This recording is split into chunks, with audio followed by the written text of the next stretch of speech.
Bienvenidos a De Cuatro Hojas. Hoy tenemos el placer de tener con nosotros a Bonifacio Fogo, escritor y filólogo camerunés, que nos acompaña para conversar sobre este libro, Una vida de un cuento, publicado en Calandraca. Es una obra muy íntima que nos invita a recorrer a través de su vida, nuestra propia vida. Porque bueno, creo que todos habitamos un cuento, ¿no? O tenemos un cuento que contar.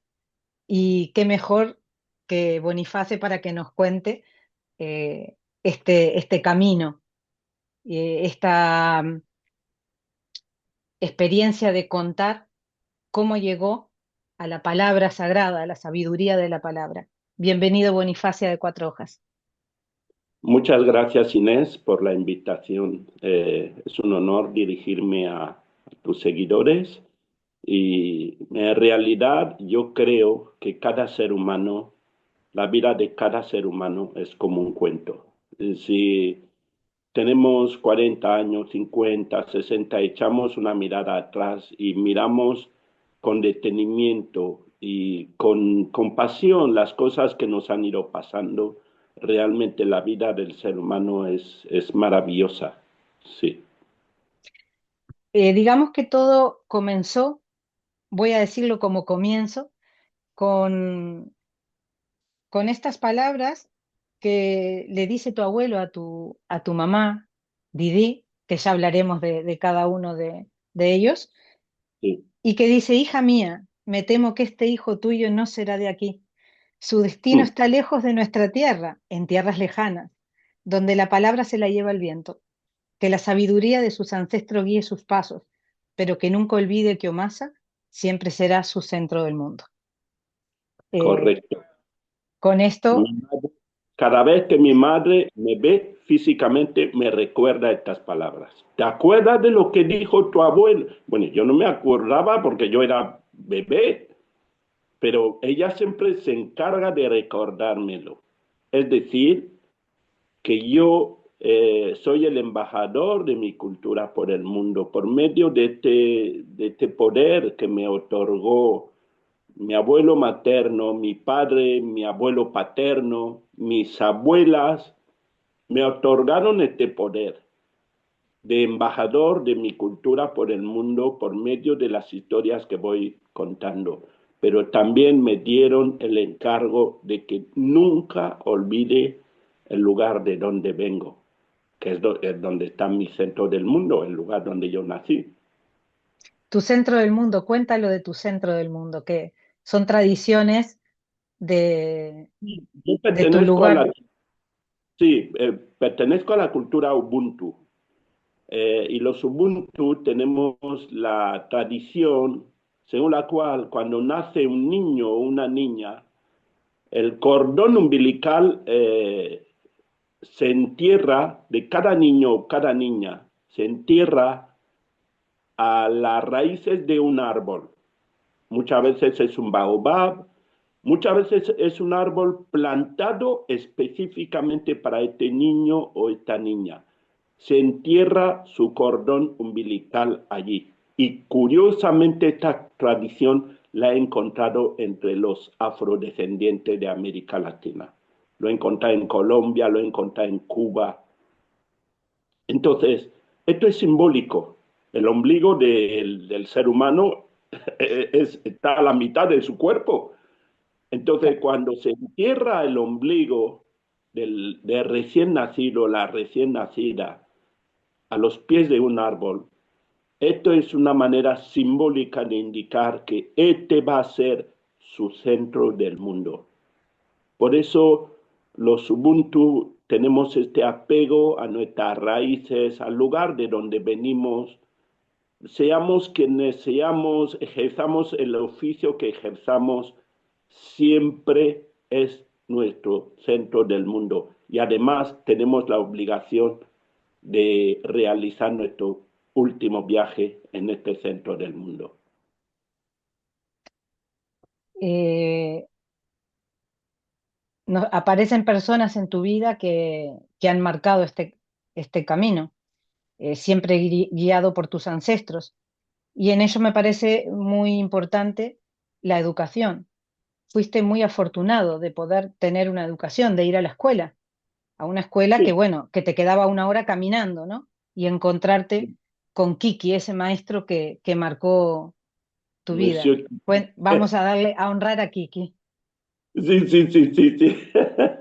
Es que, de verdad, no sé si los maestros, las maestras son conscientes de la labor que ejercen en en la formación de una persona. ¿Eh?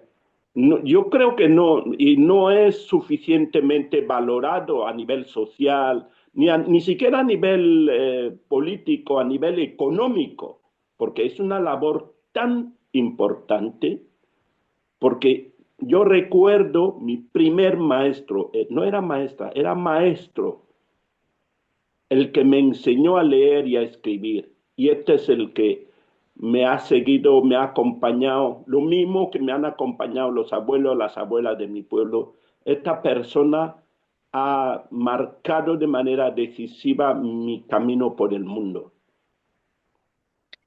Y en esa escuela pequeña, me la imagino, sencilla pero cálida, eh, sufriste bullying, es algo que ahora está muy eh, presente en la vida de los estudiantes, de los Sí, niños del colegio y del instituto, sí. pero tú por ser demasiado inteligente.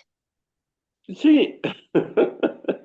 Inés, de verdad, esto es algo que yo me río ahora, pero entonces no era tan graciosa la cosa, porque Claro. me- bueno, este fenómeno yo creo que ha existido siempre. En aquella época no tenía nombre. Porque había en mi clase, había chicos, me refiero concretamente a los chicos, algunos de los cuales ya tenían barba. Yo era un pipiolo, era Un Benjamín. un, un Benjamín. Claro. Entonces, ellos llevaban muy mal el hecho de que yo sacara buenas notas y ellos no. Entonces, bueno, acusaban, decían que mi padre, es una cosa increíble, decían que mi padre iba a la ciudad y compraba pastillas, ¿eh? farmacéuticas que me ayudaban a fortalecer mi memoria, que por eso era tan buen alumno. Y como encima yo era tímido, pues yo me quedaba siempre aislado, yo no jugaba en el recreo, siempre me ponía ahí a la sombra de un árbol y ahí me quedaba.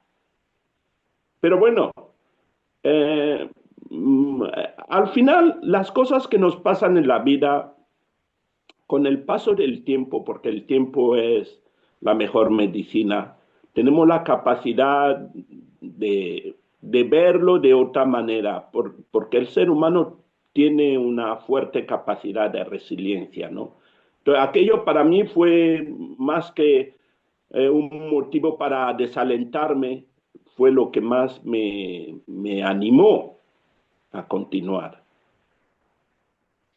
Eh, Tu padre te decía que eres un diplomático del cuento y cómo llegaste a ser, sos un diplomático del cuento, como decías al comienzo. Sí, Eh, y tu padre era tu guía espiritual, y fue un gran orador que te acompañó en todo este camino, te incitó a que siguieras sí, adelante. sí. Pero Didi, tu madre, la que describes como la persona más tierna y más sabia, fue Y la que a aún vivo. través de esta fábula, bueno, yo la tengo en gallego, ¿eh? A paso de tortuga, Paso también de tortuga. publicada en Calandraca y traducida por Rebeca Luciani, que también es importante, Sí, este, sí, Rebeca las Luciani es traducciones y la ilustración, perdón, ilustrada, sí, es una artista argentina que ilustración. reside en Barcelona y que Sí, ha escrito la historia a través de las imágenes. Yo escribí la historia con palabras y ella lo escribió de manera magistral con sus creaciones artísticas. impresionante, sí, sí, sí. Sí, esta fábula fue la que te abrió camino, Sí, esta la que fue te la hizo primera salir fábula, de... sí, la primera fábula, porque yo de pequeño contaba y escuchaba cuentos en familia. En mi idioma materno, que se llama el Yambasa, en familia, no era un espectáculo, no había un hecho escénico. Bueno, pues la primera vez que yo me pongo ante un público para contar, un público que no es de mi familia, para contar una historia, fue en Madrid en 1992. Y esta es la fábula que yo conté. Y además en un idioma que no era el mío, en castellano. eh, a través de estas etapas de iniciaciones, porque en tus raíces cada etapa está marcada por una iniciación. Sí, sí. Para pasar de una etapa, para pasar de la infancia a la adolescencia, hay un ritual iniciático. Para pasar de la adolescencia a la edad adulta, hay un ritual iniciático. Hay un ritual también de nacimiento, que es el que me hizo mi abuelo cuando me vaticinó que yo no iba a ser de allí. O sea, es como lo mismo que en cualquier religión, en la religión católica hay sus ritos de paso, el bautizo, la primera comunión, pues lo mismo. Eh, ¿Cuál consideras que sería la iniciación de contar historias? Tu iniciación de contar historias. Mira, bueno, fui a la escuela, fui luego a la universidad, estudié hasta el posgrado, pero realmente donde la formación más importante de mi vida fue escuchando a los abuelos y a las abuelas de mi pueblo. Yo además tuve la suerte de que mi padre me había elegido para ser la persona de todos los hermanos que éramos. Yo era el que le acompañaba siempre en las reuniones de las personas mayores. Mi padre, como era un gran orador, era líder, porque en nuestras culturas el que mejor habla es al que mejor más respetan, ¿no? Porque somos una cultura de tradición oral, donde la palabra es sagrada. Entonces, yo acompañaba a mi padre, yo escuchaba, a veces yo tenía la impresión de que me aburría, pero yo no supe que realmente estaba yendo a la universidad de la vida, la universidad de la gente que no sabe leer ni escribir. Y el respeto por los ancianos, por la sabiduría de los ancianos. Sí, eso está vinculado, no son cosas separadas, o sea, Claro. el respeto a la palabra ¿eh? va íntimamente unido al respeto a las personas mayores, porque esas personas mayores, son nuestras bibliotecas, son las bibliotecas humanas, bibliotecas, como dice Manuel Rivas, bibliotecas pues de libros escritos en el aire. En cualquier lugar del mundo, cuando alguien quiere consultar algo, pues abre un libro, un diccionario, últimamente abre Google, pero no, nosotros vamos a consultar nuestras bibliotecas humanas. Hablando de escribir en el aire, tu padre en esos rituales escribía en el aire. Mi padre escribía en el aire, mi padre era un poeta. Se cree que la poesía solo tiene su forma escrita, no. La poesía es primero oral. La poesía, el origen de la poesía es oral. Incluso en la Grecia antigua, los romanos eran poetas orales, las epopeyas. Entonces mi padre era un poeta que no tenía esta etiqueta de poeta, pero cuando tú escuchas y reescuchas, los reescucho porque los tengo grabado en en mi mente los discursos de mi padre, la forma como utilizaba las metáforas, la forma como, o sea, todo lo que las figuras de estilo que manejaba, las, la, todo, o sea, no solo las metáforas, ¿cómo se llama? Ahora se me bailan las ideas en la cabeza, pues todas las figuras de estilo, mi padre las manejaba. Entonces, es poesía, poesía, Muchas lecturas te han acompañado a lo largo de tu vida, pero me gustaría ahora, vamos a hablar de varios, pero porque sí que Kafka, bueno, grandes escritores de la literatura universal, y Julio Verne fue alguien muy importante para ti por, sí, em, creo que despierta la imaginación en los adultos y en los jóvenes. Entonces, sí. me gustaría que hablaras de eso, de la importancia de la imaginación a través Mm. del cuento. Mira, yo, fíjate, el primer libro que cae en mis manos, el primer libro, yo tenía 12 años, o sea, libro con papel. En papel, claro. Sí. Bueno, pues cuando yo empiezo a leer 20.000 leguas de viaje submarino, yo, o sea, me sumerjo tanto en el batiscafo del Capitán Nemo, yo llego, o sea, yo iba caminando, leyendo el libro, me sumergí tanto, luego de mayor me doy cuenta de que realmente yo, al leer a Julio Verne, yo ya tenía la imaginación muy entrenada gracias a los cuentos orales que yo escuchaba. Para leer y entender lo que estamos leyendo hace falta poner de su imaginación. Lo mismo para ver una película.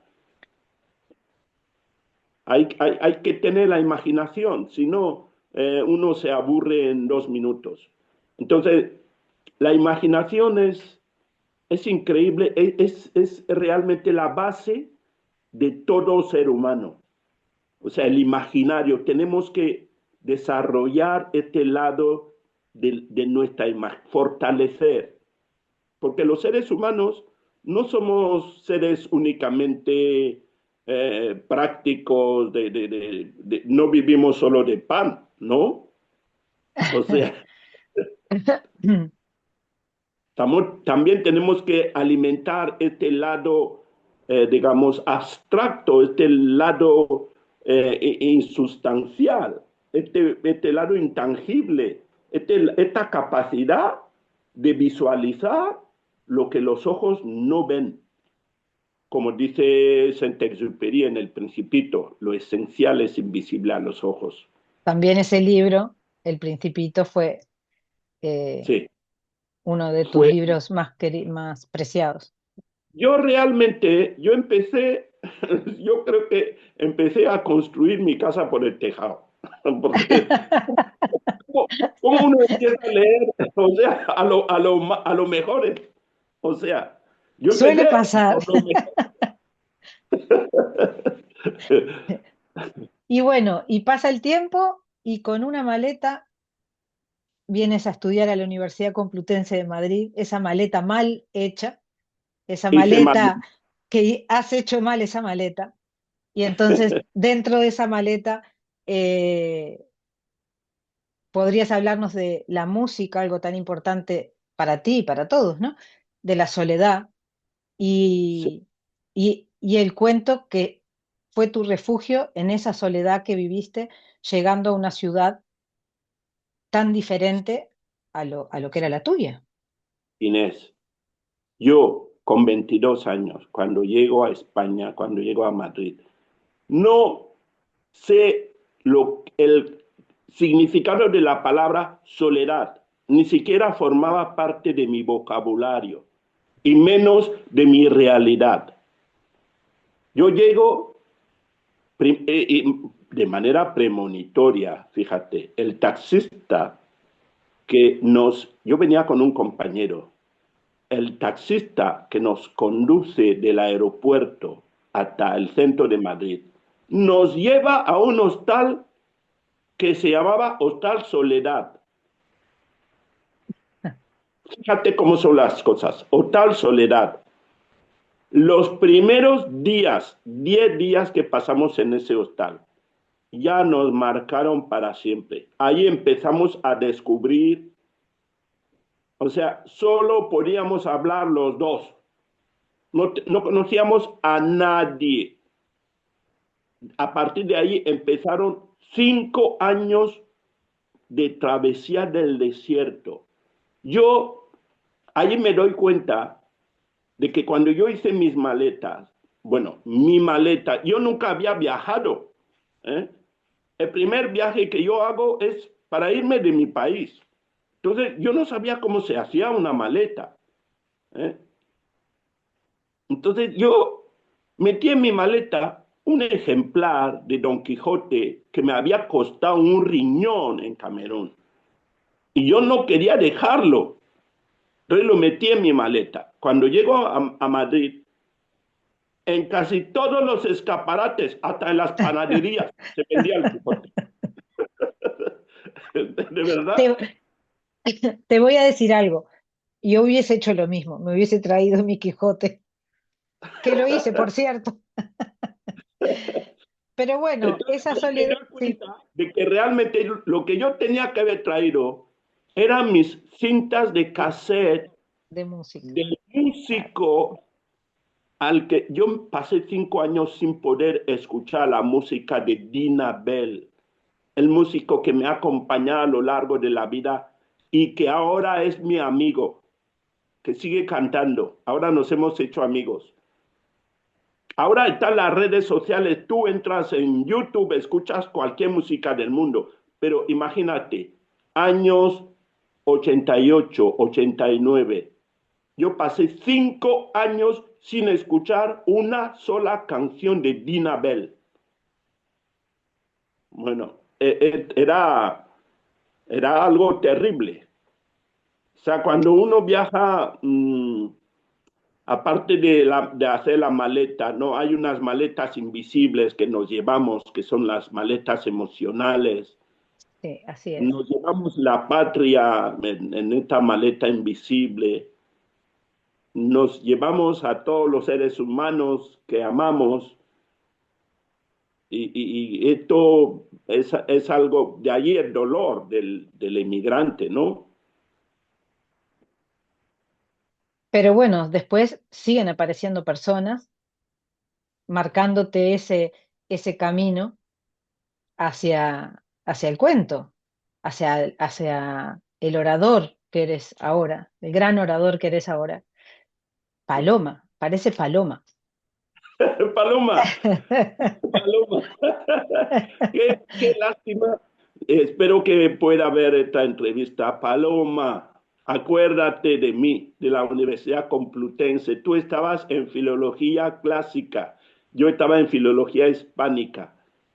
Y un día, Paloma, a la que le perdí la pista hace más de 30 años, Paloma me pidió que yo, a ver si podía contar un cuento en la Semana Cultural de Filología Clásica. Bueno, yo hablaba un español muy arcaico. Yo hablaba el español del siglo de oro. La gente creía que yo era pedante, pero yo no sabía hablar el español, Claro, ¿sabes? El español hablado, el que se necesita para contar una historia en el siglo XX, que era entonces el siglo XX, ahora estamos en el siglo XXI, pero entonces era el siglo XX. Esos modismos típicos, estos refranes, estas frases hechas, yo no sabía eso. Entonces ella me ayudó a preparar el cuento a paso de tortuga. Fui al te hablamos Paraninfo de hoy. la Facultad de Filología y conté este cuento. Bueno, ahí nació mi oficio. No, yo no era consciente. Salí de allí como un torero que sale a hombros en una plaza de toros. O sea, los estudiantes estaban emocionados, pero qué bien cuentan los cuentos, pero era el primer cuento que yo contaba en público. Me reafirmo que yo había sido entrenado sin ser consciente, Sin ¿no? ser, claro. Bueno, fuiste muy bien entrenado porque llegaste a conocer a grandes del cuento, a Bryce Echenique, Julio Ramón Sí, Ribeiro. Te diré que Ribeiro es bueno, uno de mis escritores de cuento favoritos. ¿qué me Para... dices? Sí, sí, mira, Ribeiro me encanta. ¡Wow! Bueno, bueno, yo tengo todos sus libros firmados por él, firmados por él, porque mira yo lo que tuve la había. suerte Sí, de perdón, perdón. conocerlo personalmente en la Casa de América el 30 de mayo de 1994. La Casa de América de Madrid le tributó un homenaje porque él estaba enfermo ya, de hecho 4 meses después falleció. Y su libro, cuentos, Los cuentos completos de Julio Ramón Ribeiro, fue el libro más vendido en la Feria del Libro de Madrid de aquel año. Lo tengo firmado por él. Entonces conocí a Vargas Llosa, conocí a Bryce Echenique, bueno, o sea, conocí la literatura del boom, conocí a, bueno, los cuentos de Eduardo Galeano, Bueno, conocí a Horacio Galeano es de Quiroga, mi tierra. pues sí, Claro, yo claro. también conocí más tarde, conocí a Eduardo Galeano en los años 2000, tuve la suerte Ah, de claro. conocerlo. Entonces me embarqué, yo siempre creí, desde que yo me acerqué a la literatura latinoamericana, yo veía en ella algo muy familiar, veía algo muy africano, muy de Claro. la literatura que refleja el sufrimiento de nuestros pueblos, las ansias, los anhelos de libertad, eh, esta lucha permanente de clases, el realismo mágico, todo esto era muy africano. O sea, no me resultó nada extraña. Incluso cuando me acerqué a la poesía de Pablo Neruda, para mí fue algo muy, es mi poeta de cabecera, Pablo Neruda. O sea, lo mismo que te digo que Julio Ramón Ribeiro es mi escritor de cuentos favorito, Pablo Neruda, de vez en cuando vuelvo a leer su poesía. Mira la frase que busqué para ti. Bueno, yo tengo uno de cátedra. Después voy a aclararlo en las descripciones, los títulos, porque bueno, el que nos ve puede querer acercarse. Y mira esta frase que encontré, bueno, como regalo para ti. Sí. Dice, ser el eterno forastero, el eterno aprendiz, el eterno postulante. He ahí una forma para ser feliz. ¿Quién dice eso? Ribeiro. Ribeiro. Él también fue un eterno forastero. Ribeiro, yo quiero tengo ahora un espectáculo de cuentos basado sobre su cuento Los gallinazos sin plumas. Tengo aspiraciones de ir a presentarlo en Perú. Yo creo que no fue profeta en su tierra, Julio Ramón Ribeiro. No fue lo suficientemente valorado ni por la crítica ni por la sociedad de su país. Creo que suele suceder Sí, lo de no ser profeta en tu tierra, ¿no? es habitual, sí. Al menos en el caso de Europa o en Camerún no creo, porque ya tienen esa tradición y esa raíz de unidad. Sí, sí, este vínculo con la tierra, sí. Eh, Antes de hablar de, bueno, la importancia de la escucha, que era uno de los temas que quería también tratar, porque sí, uno cuenta, pero es importante el que escucha. Yo vi en la Sí, presentación los niños cómo te miran cuando tú les cuentas. sí, efectivamente, el arte de contar cuentos es un arte bidireccional. Hacen falta dos artistas, el artista que cuenta y el artista que escucha. Escuchar es un arte, no es un acto innato, no es automático. No nacemos sabiendo escuchar, igual que no nacemos sabiendo hablar. Aprendemos a hablar, lo mismo tenemos que aprender a escuchar. Por eso el arte de contar cuentos en realidad es un diálogo. Necesitamos un público que no escucha de manera pasiva, sino que es un público casi interlocutor. Es un público que participa en el acto de contar la historia. Escuchar es, creo, incluso exige más que contar.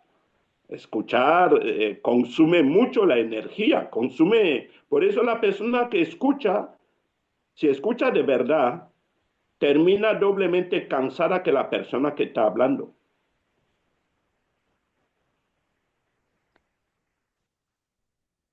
Conoces el mar con 18 años.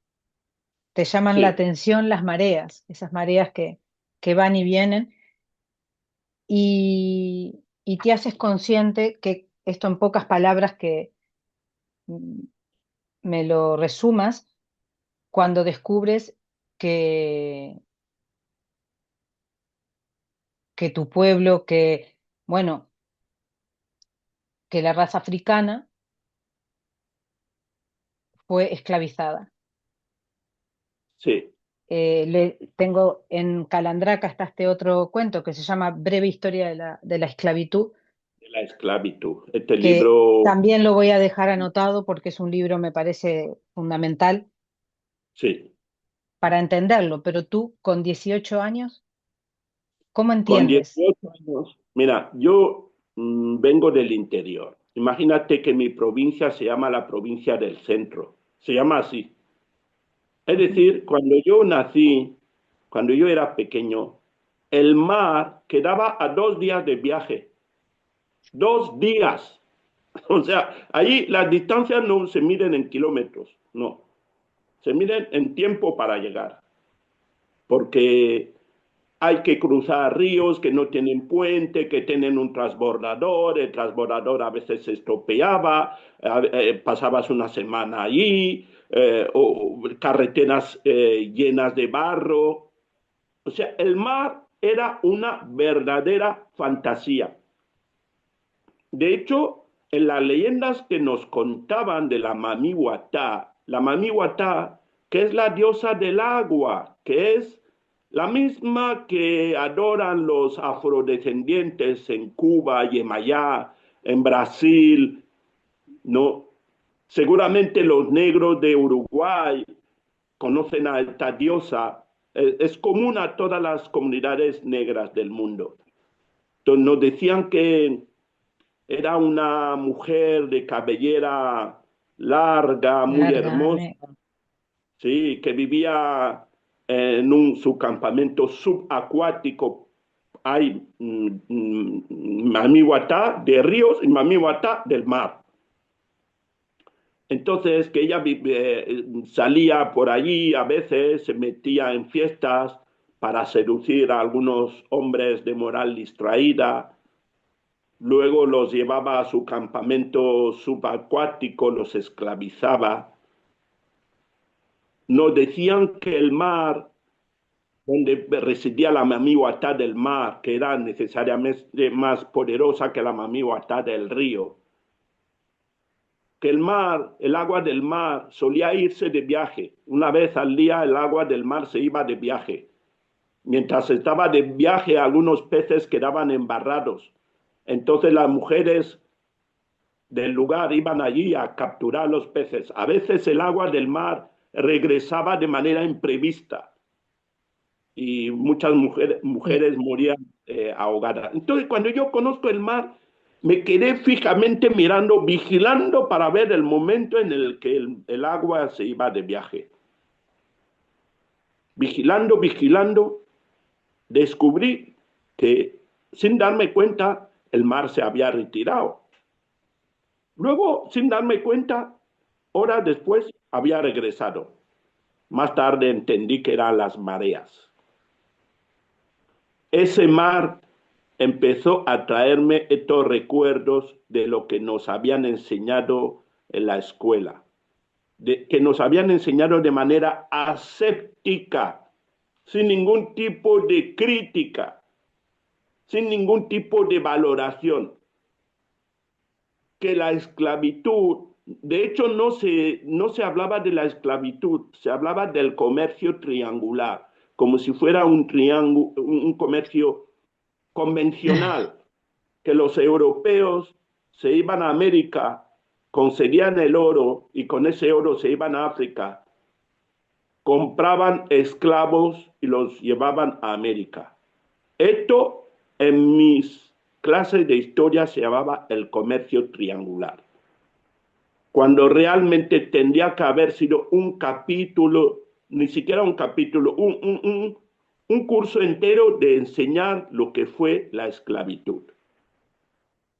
Bueno, creo que a principios de marzo, la ONU aprobó una resolución presentada justamente por Ghana, en la que se reconoce que la esclavitud fue el crimen, el peor crimen contra la humanidad que se haya cometido históricamente. Votaron en contra 3 países: Estados Unidos, Israel y Argentina. Qué casualidad. Eh, Boniface, contar es volver a la raíz, como dice la leyenda en la cultura, el lema en la cultura Ubuntu. Sí. Y tú siempre vuelves a la raíz. Para Cuando poder vuelves contar, a Camerún, sí, sí, perdón. sí. Cuando vuelvo a Camerún, vuelvo a la raíz. Pero cada vez que me subo a un escenario, es un viaje que yo hago a mis raíces. Yo siempre invito al público a que no me vea a mí. Yo soy un soporte físico, pero tengo detrás de mí un respaldo. Tengo detrás de mí ancestros, ancestras, gente grande, grande en importancia, que es la que me ha transmitido todo este bagaje. Así que yo soy el portavoz, pero detrás tengo una cultura milenaria. Y para poder conectar con mi público, yo necesito recuperar todo este bagaje. Yo no soy nada, no soy nadie sin lo que yo recibí.